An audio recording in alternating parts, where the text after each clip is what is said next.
അമ്മയുടെ ജനറൽ സെക്രട്ടറിയായി സിദ്ദിഖ് തെരഞ്ഞെടുക്കപ്പെട്ടു. വിഷമം പറഞ്ഞ് ഇടവേള ബാബു. താരസംഘടനയായ അമ്മയുടെ ജനറൽ സെക്രട്ടറിയായി നടൻ സിദ്ദിഖ് തെരഞ്ഞെടുക്കപ്പെട്ടു. അമ്മയുടെ വാർഷിക യോഗത്തിലാണ് സിദ്ദിഖ് തിരഞ്ഞെടുക്കപ്പെട്ടത്. കുക്കു പരമേശ്വരൻ, ഉണ്ണി ശിവപാൽ എന്നിവരും ജനറൽ സെക്രട്ടറി സ്ഥാനത്തേക്ക് മത്സരിച്ചിരുന്നു.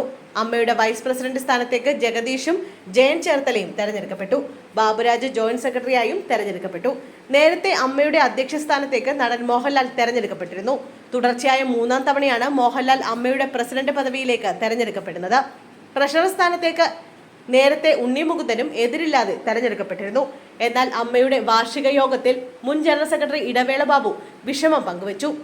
സമൂഹ മാധ്യമങ്ങളിൽ തന്നെ ചിലർ വളഞ്ഞിട്ട് ആക്രമിച്ചു. തന്നെ ബലിയാടാക്കിയിട്ടും ഒപ്പമുണ്ടായിരുന്നവർ നിശബ്ദരായി നിന്നു.